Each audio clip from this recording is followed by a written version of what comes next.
The Tennis Gambling Podcast on the Sports Gambling Podcast Network is brought to you by Onyx Fantasy. Sign the promo code SGPN to score up to $1,000 bonus cash. We're also brought to you by Rhythm. Get your set free all the day by going to sportsgambling.com, rhythmsportsgambling.com/RATHMM. And welcome, everybody, to the Tennis Gambling Podcast here on the Sports Gambling Podcast Network. It's currently Friday morning, roughly 3:20 a.m. Eastern Time on Friday, August 23rd. I'm your host, always, Scott Reichel, once again, going solo for this pod. Should be a fun episode because it is time to get into the semifinals in Winston-Salem. So we're going to preview both matches coming up on Friday. We have the matchup between Goffin and Sonego, and the matchup between Carreño Busta and drawing a blank. Carreño Busta and Mickelson. So we're going to preview both those matches in a second. Before into that, though, I want to take care of some housekeeping. I want to remind you once again to like, subscribe on YouTube. Also, a reminder to rate or review the podcast if you're listening to it audio only on Spotify or Apple. So a couple ways to actually listen to the podcast. You could also listen to it on Twitter because I know that the SGPN stream does air the YouTube video. But point is, a couple ways to show support. Recommend you doing so. I believe we're closing in on 500 subscribers on YouTube, so hopefully we'll get there by the end of the month. Either way, though, point is, after you like, subscribe, a reminder, check out the SGPN merch store. A lot of great overall merchandise for all the shows on the network, including the Tennis Gambling Podcast. We have shirts, sweatshirts, and mugs, and we have a great deal for you right now because everything in the merch store is 10% off because football is starting. So use the promo code FOOTBALL, and I recommend getting yourself a Tennis Gambling Podcast shirt with your 10% discount. Plus, a reminder, since college football starting on Saturday, you could check out the Sports Gambling Podcast and the college football experience for week 0 picks and all of your favorite futures. So time to get into the actual recap of what happened on Thursday, starting off with the lock and dog picks. For the lock, ended up winning. It was not easy. In fact, it was quite stressful. It was more stressful than it should have been. We had Mickelson to win the first set and the match at minus 140. Now, he won the first set, was a cold fest, and then ended up breaking in the 5-6 game to win the first set. Then the second set was an absolute crapshoot where Eubanks was up a double break. I believe he was up 4-1, and then he blew it, as you ended up seeing a breaker somehow unfold, and you ended up seeing Mickelson lose in the breaker. Then Mickelson went up a break early in the third set, and then he handed it right back. So once again, Mickelson had the break in the third. It looked like he was going to potentially cruise. Then he got broken again, but this time he lived to tell about it as he was able to win the breaker. Fun match, very competitive, but eventually Mickelson just outlasted Eubanks, and once Eubanks faulted on the break point, we kind of liked their chances. Seemed like Mickelson was really dominating the actual rallies when Eubanks could not get a first serve down. And we ended up seeing that happen on match point as Mickelson moved them around a bit, and then you ended up seeing Eubanks end up hitting the unforced error slice into the doubles alley. Point is, though, nice win there for us and for Mickelson, and he got the job done. The match took about 2.5 hours. Eubanks, though, for reference, did win 48% of the second serve points. Mickelson did win 53. So that kind of summed up what I was referring to. Eubanks did lose more often than he won when he missed a first serve, and that ended up being the mistake that cost him. But nice win for us with Mickelson, who got the job done in 3. Either way, though, for the dog, wasn't that close. At Kotov money line at plus 125. Took a stab there with a guy who was 2-0 head-to-head and beat him earlier this year on hard court. And Sonego is very good. Simply put, came out to a very fast start, and you ended up seeing him get out to a 6-3 first set. Then Kotov actually broke him immediately in the second set, gave up the break back. Real story was the Sonego returning. He just returned very well. Felt like Kotov had no easy holds the entire match. Eventually, Sonego outlasted Kotov in the marathon second set, but he ended up winning 7-5. Kotov, though, really didn't do well serving. Said before, he won 65% of the first serve, 36% of the second serve, so not exactly a good day at the office serving-wise for Kotov. Nice job, though, by Sonego. Did get broken once, but he looks sharp overall, and we'll see if he can continue that. A reminder, by the way, he's actually our only outright left. So even though we did lose with Kotov on the money line as our dog, a reminder that we still have Sonego in the actual event at 29-1. So we'll see if he can get the job done in the last 2 matches. Definitely good, though, to have at least one guy left in what has been mostly a long shot, I'd say, tournament. Mickelson wasn't as big of a long shot, but still decent price. Busta was way up there.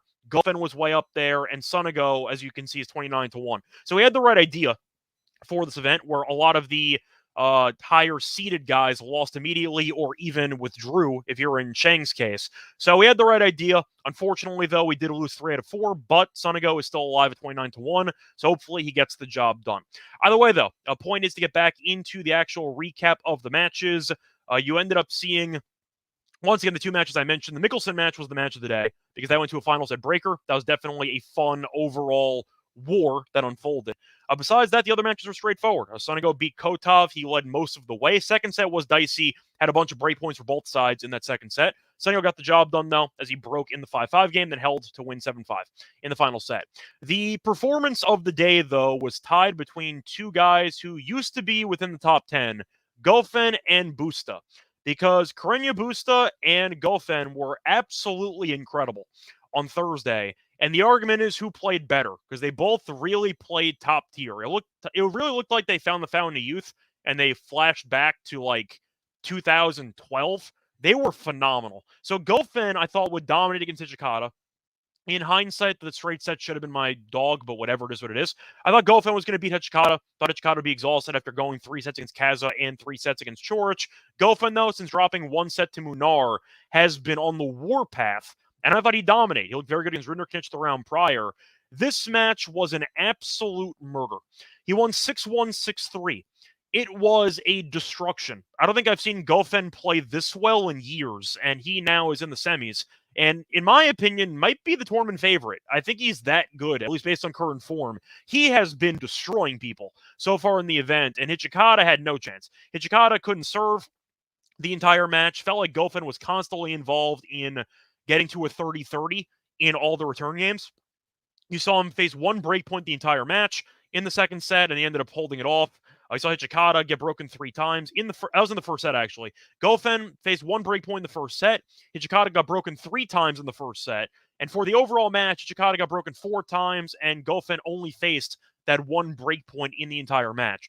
But Goffin won 75% of the first serve points, 82% of the second serve points. Hijikata was 62 and 40, respectively. And the point is, Hijikata only landed 46% of the first serve. He was exhausted. I get it. But Goffin was incredible. So he looked great. And then you saw Busta, who showed up for the late match against Tien. And Tien was the qualifier, was going on the Cinderella run. Now, I didn't know much about Tien. I know that he is more of a rallier because he's kind of undersized. And Busta came out and smacked him too. We thought Busta might be a bit compromised with the abdomen injury that he suffered against Vukic, but he looked phenomenal from the get-go. Won 6-4. I believe he broke in the first service game that Tien had, and then he ended up holding the rest of the way. For the second set, though, Busta had a break early. Then he ended up going up a double break. Then he gave one of the breaks back. It was definitely one of the more competitive 6-2s that you could have seen. Because even though the scoreline says, oh yeah, Tien only won 6 games, he got destroyed, the second set was actually close. In fact, a lot of the overall games went to about deuce in that actual second set. And it seemed like Busta was on the right side of a lot of longer rallies, which is why he won. But going to the actual sets, first game went in the second set. First game went to deuce. Second game went to deuce. Third game went to 30, and you saw a break there. Fourth game went to deuce. The fifth game went to 15. The sixth game went to deuce. The seventh game went to deuce. And the eighth game went to deuce. So, in other words, every single game besides 2 in the second set went to deuce. Every point took about, 20, 30 shots, but it just seemed like Busta was always hitting the right angle. He came forward when he needed to. He was very precise. He was on point. I thought he looked great. So even though the second set was more competitive than the average 6-2, I thought TM played well in the second set. Now, it took him a while to get going, but Busta just seemed to outlast him in all the rallies, and he got the job done serving. Busta, though, got broken 1 time. He served well. He ended up fighting off 4 of the 5 break points. As for Tien, he got broken 4 times, so he didn't do as well. Busta, though, won 64% of the first serve points, 65% of the second serve points, where Tien was 52 and 58, respectively. Busta, I thought, was really good, and I thought he got tested more than the scoreboard suggests, because he was battling an abdomen issue, and I was wondering how the mobility would have looked and how the stamina would look and the fitness. All questions were answered. He was really, really good. And now we have a potentially fun set of semifinal matches for Friday, as we have Goffin against Sonego, and we have Mikkelsen against Busta. 2 matches where the favorite is below -145. So it should be a fun overall Friday on the Winston-Salem courts. Before we get into any of the actual breakdown of these 2 matches, there were some other matches that I want to recap. U.S. Open qualifying. It was the final day for U.S. Open qualifying, and it's time to get into what happened. So to get into the matches in particular, the main takeaways here. Shout out to Schwartzman. We've been roasting him on the show for about 2 years for being washed, but he made it through qualifying. Congratulations to Schwartzman. Hopefully he plays well. It's going to be the final Grand Slam he's ever going to play in, and he was able to beat Galbis, who actually beat Gasquet in the previous round. He looked good. But Schwartzman looked very good. 6'4", 6'4". Nice job by him. I was not exactly sure what to expect from him because he's always been good on the U.S. Open hard courts, but I was worried about his overall form at this stage in his career. He answered all the questions. Nice job, and hopefully he wins a round or two in the U.S. Open. Besides that, though, Albin ended up beating Moshizuki in 3. De Jong lost in 3 to Lee. You ended up seeing Diallo get there in straight sets. We saw Virtanen beat Luca Pui in 3. Karatsev lost, won the first set 6-1, then he lost in 3. Not that big of a surprise. Besides that, Skatov ended up beating Harris, coming back from a set down. The fun match of the day was, you have 3 choices. One was the Fonseca-Spizzirri match, which was a choke job, and then it wasn't, because Spizzirri had about 4 match points in the second set, choked it. Fonseca won the set in a breaker on the first mini break of the actual tie break, and then he ended up coming back and winning the third set 6-4. So fun match there. Unfortunately, though, Fonseca, the teenager, did not get over the finish line. We'll see if there's a lucky loser involved, but he definitely played well. He's improving, and that's all I could ask for, but he did not get the job done in the qualifying to automatically make the main draw. Besides that, my boy Medjedovic won in 3, and then you had the 2 crazy matches. Bellucci, by the way, ended up winning in straight sets. He's been in pretty good form recently. Then you had the 2 crazy matches for last. You had Cressy against Choinski. Cressy lost the first set 6-0, which is very weird. Then you had 2 marathon sets. You had a 7-6 and a 7-6. Now, for the third set, a reminder for qualifying, it is a super breaker. It is first to 10. So keep that in mind, win by 2. Cressy, though, ended up breaking in the 5-5 game. Well, first of all, he broke to go up 2-1. So he was already up a break in the third set. Gave up the break immediately back. Okay. He had 2 break points in the 4-4 game. Did not convert. Then he broke in the 5-5 game to go up 6-5. So Cressy, we know, is a good serve and volley guy. A solid overall server. Is serving for a spot in the main draw in the final round of qualifying. He got broken. He had 2 match points in his service game. It was 40-15 at 6-5. He choked it, ended up giving it up, and he ended up getting broken back. Then he ended up having a match point in the super breaker, and he blew that too.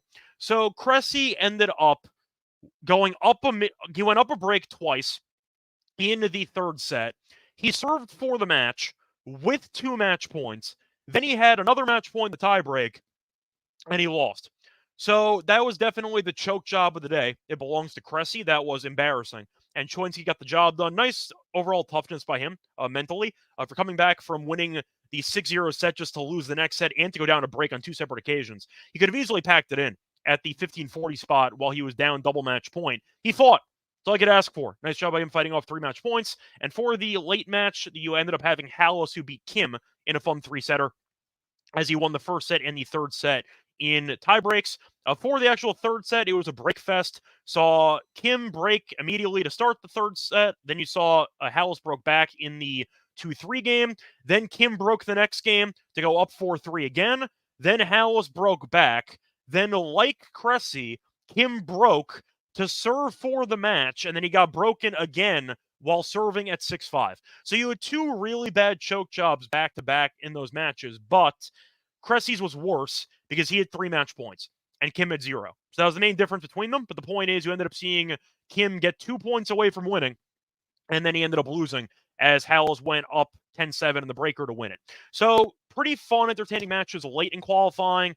Pretty overall solid atmosphere qualifying. Of course, it's free. It was fan week, so I could have in theory went. Didn't actually go, though. The fun match that was on TV was Fonseca, as he ended up losing, but it was still a fun match either way.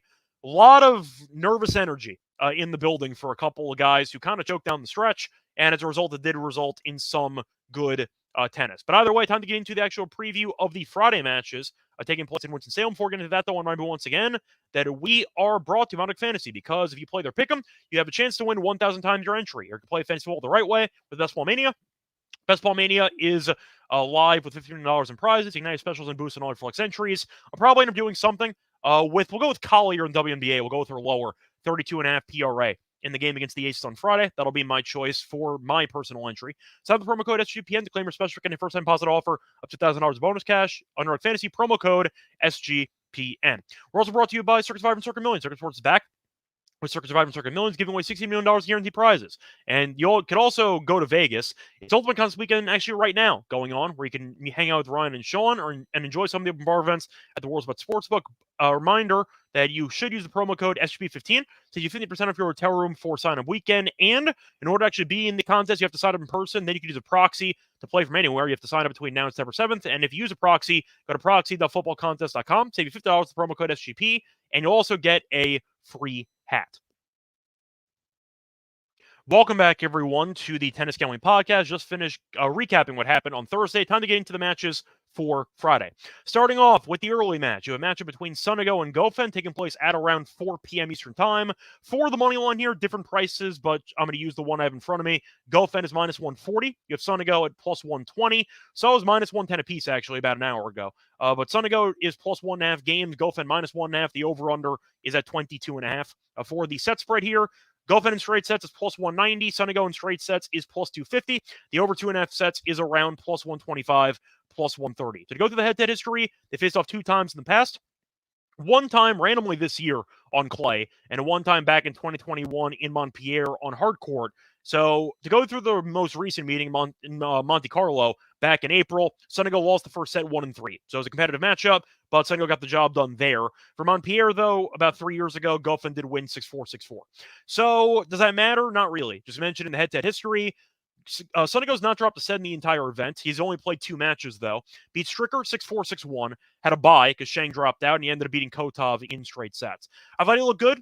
There were a lot of deuces, a lot of tough overall moments for both guys serving. Sonego returned very well, but I do think the serve can be an issue. We know that Sonego is a guy who's known to, let's say, give into his emotions on the court, and I do think that his lack of, I'd say, poise can be his undoing in this matchup against Goffin, who is pretty stoic on the court. He's all about business, and he's been really all about business so far in this event. So to go through Goffin and his overall path, he's been coasting. So he went to 3 against Munar in the first round, then beat Darderi in straight sets, then he beat Rinderknech in straight sets, and he ended up beating Hichikata in straight sets. He has not dropped more than 4 games in a set in each of the last 7 sets. So he has been rolling right now, and we'll see how he does in this one. Now, once again, head-to-head does not matter. If you're asking me based on eye test, who I thought looked better on Thursday, the answer is Goffin. I think Goffin looked like it was potentially 2012 again. Goffin played like he was a top 15 player yesterday. He was amazing, and he had every spot he needed to. We know he's not the biggest guy, not the biggest serve. He only faced 1 break point. I know the argument is that Hichikata did not play well. He was tired. I get it. Goffin, though, was hitting every spot. It really was one of those matches where you can kind of tell that Hichikata could have just put the racket down because he had no chance of winning. The match was over quickly, and it was over ruthlessly because Goffin was just out for blood. He was phenomenal. Now, Sonego was still in a dicey second set. I mentioned the break points. It was 7-5, so it was close. He finally beat Kotov for the first time. Kotov also had a bunch of 3-setters early in the event. You can make the same argument that fatigue played a factor for him too. But I do think Sonego is the inferior player based on current form. So I do agree with the line movement, actually. I think it's pretty interesting that both guys open up at minus 110. If I had the price of myself, I would have had Goffin at like minus 135. So that moving to minus 140 didn't shock me. Moving at about 2:30 in the morning might have surprised me, but the point is I do think that Goffin is in better form.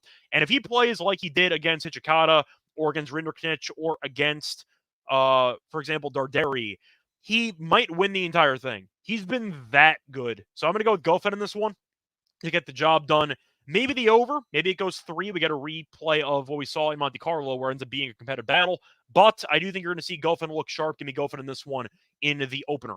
Moving on to the other match for the semis. You have a matchup between Mickelson and Busta. For this one, Mickelson's minus 125. Busta's around plus 105 for the spread. Minus 1.5 for Mickelson.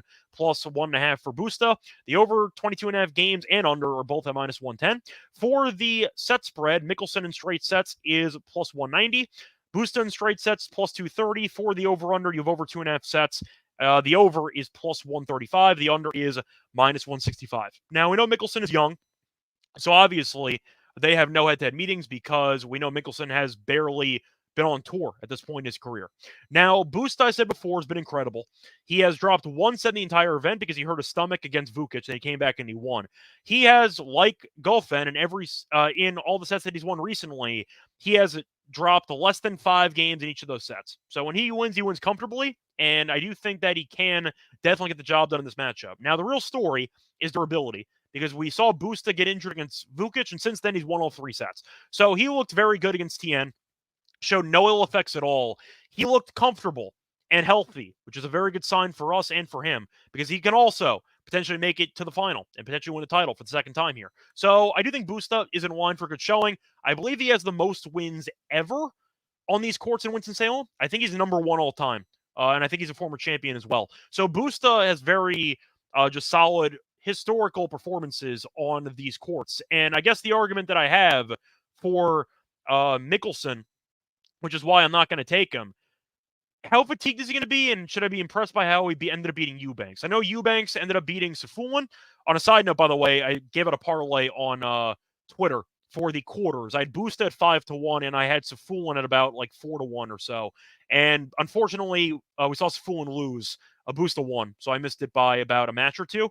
But the point is, Busta has been very good in Winston-Salem, and I do think that you're looking at a guy who should be able to really make the match competitive. Now, Eubanks, we know, can be very, very dangerous when the serve's on point, and of course, he's able to volley and he's able to unload on the forehand or the one-handed backhand. But I really was not impressed by Mickelson serving throughout the course of the match, and it just felt like he was constantly letting Eubanks back into a match that he pretty much won 3 times over. And the issue that I have with Mickelson, the reason why I don't view him as being an ATP champion yet, is the fact that for a guy that tall, at about 6'4", he really isn't that good of a server, and it bothers me because a guy that size should be a good server. But Busta, to go back to what I said earlier, did win this tournament in 2016. I think he's won the most matches ever on these courts. So he's got a lot of experience, but Busta was serving well for the most part. He's rallying well. A lot of long points are in store for this matchup. But I thought Mickelson really left the door open and was pretty fortunate to close it out at the end. So I was definitely more impressed by Busta. Even though we had Mickelson to win the first set and the money line, and that cashed for us as the lock, I was not impressed, and I thought that it was a very sloppy performance by him. So I thought Busta passed the eye test more. I think that if you had to go with my opinion on where I think this tournament's headed, I see a flashback. I think we're going back into the DeLorean to like 2012. I like Goffin against Busta in the final. I think they're the 2 best players here based on what I've seen so far on performance. And I do think if Busta is going to stay healthy, he's better than Mickelson. I'm the wrong guy's favor. So you can be Busta in this one to get the job done in the second semifinal.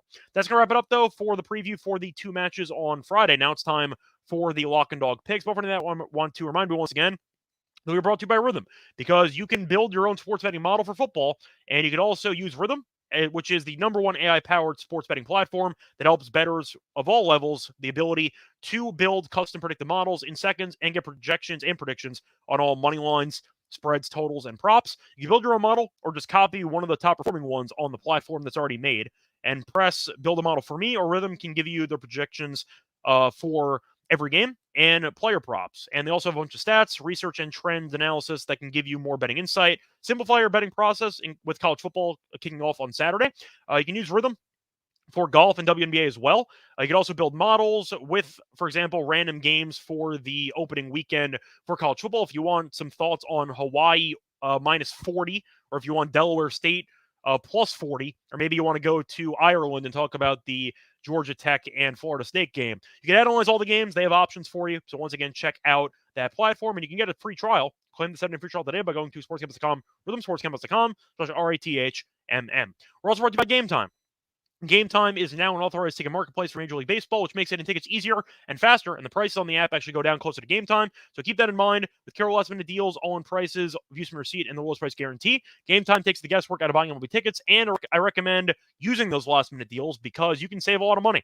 And I do think it's worth mentioning that sometimes when you use the last-minute deals, you can save pretty much up to like 60% if you end up picking the right event, because people are desperate to unload their tickets if they can't go. And Game Time is a great spot to potentially find the deal of a lifetime to go to a sporting event at the last minute. So take the guesswork out of buying tickets with Game Time. Download the app, create an account, use code SGPN for $20 off your first purchase. Terms apply again, create an account, use code SGPN for $20 off. Download the Game Time app today. Last minute tickets, lowest price, guaranteed. Welcome back, everyone, to the Tennis Gambling Podcast. Just finished covering the two semifinal matches in Winston-Salem for Friday. Now it's time for the lock and dog picks. Feel like it's straightforward because I liked one favorite and I liked one dog when I went through the actual matches. But I'm going to stick with it. I found a minus 124 for the lock here. Give me Goffin money line at minus 124 on FanDuel. Goffen's won 7 straight sets. He's been phenomenal. He looks like he's turned the clock back to when he was back in the top 10. And the head-to-head's tied 1-1. Goffin did win the last hardcourt meeting, though, in straight sets. And that was a couple years ago. That's all I got, though. They faced off a couple months ago, though. Both guys not exactly in great form. It was on clay. Not going to read too much into it. Point is, though, Goffin has been really just finding his old form again.